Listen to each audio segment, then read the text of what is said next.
Hello viewers, আসসালামু আলাইকুম। Welcome back to my channel নোতাসে কিচেন।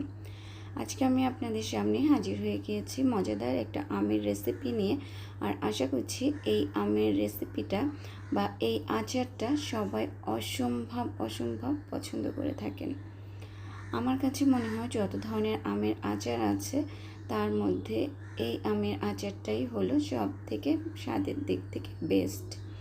আর এটা হলো কাশ্মীরি আচারের রেসিপি। এই আচারটা তৈরি করতে খুব বেশি সময়ের প্রয়োজন হয় না এবং খুব অল্প উপকরণে অল্প সময় আচারটা তৈরি করে নেওয়া যায়। চলুন তাহলে দেখে নেওয়া যাক কী কী উপকরণে লাগছে আজকের আচারটা তৈরি করার জন্য। আমি এখানে প্রথমে 1 কেজি পরিমাণে আম নিয়ে নিয়েছি এবং আমগুলোকে কিন্তু এই রকম বড় সাইজের হতে হবে। এরকম বড় সাইজ না হলে কিন্তু কাশ্মীরি আচারটা ভালো হবে না এবং এর ভিতরে আটি হয়ে গিয়েছে সেটা আমাদেরকে একটু নিশ্চিত হতে হবে। এরপর আমগুলোকে আমি খুব ভালোভাবে ধুয়ে ওর খোসাটা ছিলে ফেলে আমগুলোকে আমি আচারের সাইজে কেটে নিয়েছি। আর এই যে দেখতে পাচ্ছেন আমের আটিটা কতটা শক্ত হয়ে গেছে। আমের আটিটা কিন্তু এরকম শক্ত হতে হবে, তাহলে কাশ্মীরি আচারটা খুব ভালোভাবে হবে। আর এর উপরে একটা সাদা আবরণ থাকে, সেটাকে তুলে ফেলে দিতে হবে। আমি আমগুলোকে এরকম ফিঙ্গার সাইজ করে কেটে নিয়েছি। আপনারা যে কোনো সাইজে আমগুলোকে কেটে নিতে পারবেন। এরপর আমি এখানে 1 টুকরো আদা নিয়ে নিয়েছি এবং আদাটাকে এইভাবে জুলিয়ান কাট করে কেটে নিয়েছি। আদাটাও কিন্তু যে কোনো সাইজে কেটে নেওয়া যাবে। কেউ চাইলে এখানে আদাটাকে গোল গোল করে ফুলের ডিজাইন করেও কেটে নিতে পারেন। কিছু শুকনো মরিচ নিয়ে নিয়েছি এবং শুকনো মরিচগুলোকে এভাবে ছোট ছোট পাতলা করে একটু কোনা করে কেটে নিয়েছি এবং এর ভেতর থেকে যত বিচি আছে সব বিচিগুলোকে ফেলে দিয়েছি। আমি এখানে 6টা শুকনো মরিচ নিয়েছিলাম, তার থেকে আমি 4টা নিয়ে নিয়েছি কেটে এবং 2টো রেখে দিয়েছি। আর এরপর লাগছে আমার পরিমাণ মতো চিনি আর লাগবে লবণ। এখানে আমি 1.5 চা চামচের মতো লবণ নিয়ে নিয়েছি। আপনারা টেস্ট অনুযায়ী লবণটা বাড়িয়ে বা কমিয়ে নিতে পারবেন। আর চিনিটা লাগবে আমের টক বা মিষ্টির উপর নির্ভর করে। আম যতটুকু টক তার উপর নির্ভর করে আপনি চিনিটা বাড়িয়ে বা কমিয়ে দিতে পারবেন। আমি এখানে যে পাত্রে আচারটা বানাবো সেই পাত্রের ভেতরে আগে প্রথমে চিনিটা দিয়ে দিলাম এবং তার ভিতর দিয়ে দিচ্ছি ভিনিগার বা সাদা সিরকা। আমি এখানে 1.5 কাপ পরিমাণ সাদা সিরকা ব্যবহার করেছি। এরপর চুলার উপরে আমি এটাকে দিয়ে যখন এটাতে একটু বলক চলে আসবে তখন এর ভিতর দিয়ে দেব সে কেটে রাখা জুলিয়ান কাট আদাগুলো। আদাটা যখন একটু স্বচ্ছ হয়ে আসবে এবং এরকম বলক চলে আসবে তখন এর ভিতর আমি আমগুলোকে দিয়ে দেব। আমটা দেওয়ার সঙ্গে সঙ্গেই কিন্তু নিচে চলে যাবে না, তাই এভাবে একটু হাতল দিয়ে এটাকে একটু আস্তে করে নিচের দিকে এভাবে ডাবিয়ে দিতে হবে যাতে সবগুলো আম শিরার ভিতর ডুবে যেতে পারে।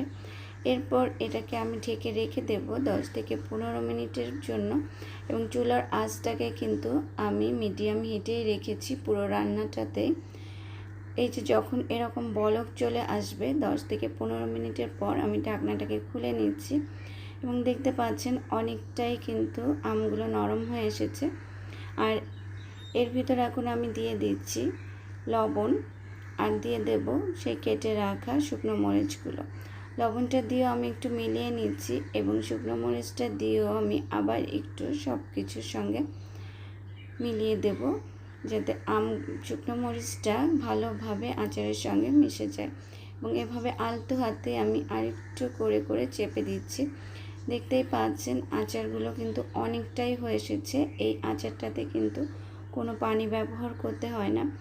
চিনিটা গলে যে পানি বের হয় এবং আমের থেকে যে পানি বের হবে, এছাড়া এখানে সিরকা দেওয়া হয়েছে, সিরকাতেও পানি আছে, তাই এই সব থেকে যে পানিটা বের হবে তাতেই কিন্তু আচারটা খুব সুন্দরভাবে হয়ে যায়। আর পানি ব্যবহার করা হলে কিন্তু আচারটা নষ্ট হয়ে যাবে। আর আমগুলো কিন্তু এখন অনেকটাই নরম হয়ে গেছে এবং সিদ্ধ হয়ে এসেছে। দেখতেই পাচ্ছেন আমগুলো স্বচ্ছ হয়ে এসেছে, কিন্তু এখনও কিছু কিছু আম সাদা রয়ে গেছে, তাই আমগুলোকে কিন্তু আমাদের এখনও আরও কিছুটা সময় জাল করে নিতে হবে। আর যেহেতু আমটা নরম হয়ে গেছে তাই একটু আলতো হাতে এটাকে এভাবে নেড়ে নিতে হবে। খুব বেশি জোরে এটাকে নাড়াচাড়া করা যাবে না, একটু নরম হাতে এটাকে নেড়ে চেড়ে নিতে হবে এবং এভাবে জাল করে নিতে হবে কিছু সময়। এই আচারটা তৈরি করতে কিন্তু খুব বেশি সময়ের প্রয়োজন হয় না, হাইয়েস্ট 30 থেকে 40 মিনিটের মধ্যে কিন্তু আচারটা হয়ে যায়। এই যে আমার আচারটা কিন্তু প্রায় হয়ে এসেছে, দেখতেই পাচ্ছেন। আর এরকম একটু শিরা থাকা অবস্থাতেই কিন্তু আমাদেরকে আচারটা নামিয়ে নিতে হবে। আমি আচারটা নামানোর আগে উপর থেকে আরও কিছুটা চিলি ফ্লেক্স দিয়ে দিচ্ছি।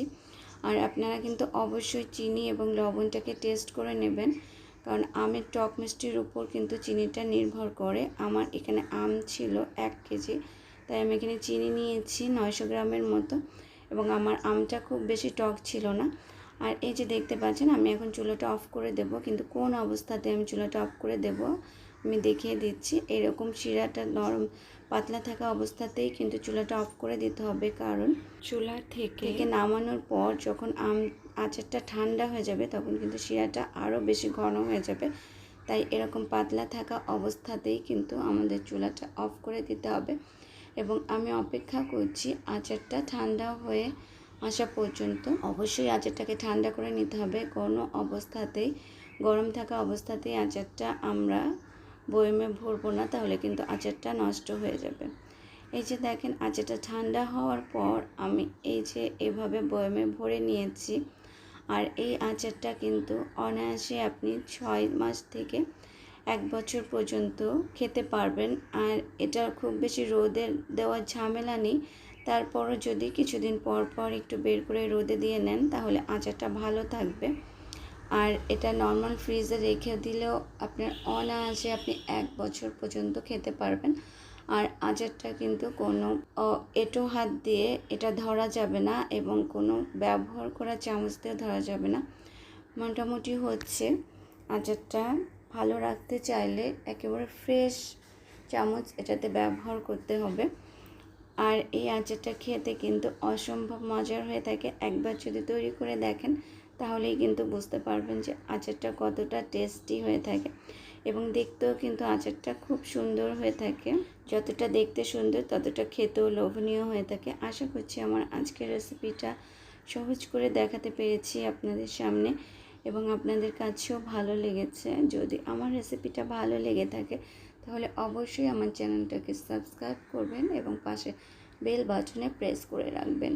এবং যারা অলরেডি আমার চ্যানেলটাকে সাবস্ক্রাইব করেছেন এবং আমাকে ভালোবেসে আমার পাশে আছেন তাদেরকে অসংখ্য অসংখ্য ধন্যবাদ জানাই। এতক্ষণ সাথে থাকার জন্য অসংখ্য ধন্যবাদ। ইনশাআল্লাহ নেক্সট কোনো এপিসোডে আবার দেখা হবে।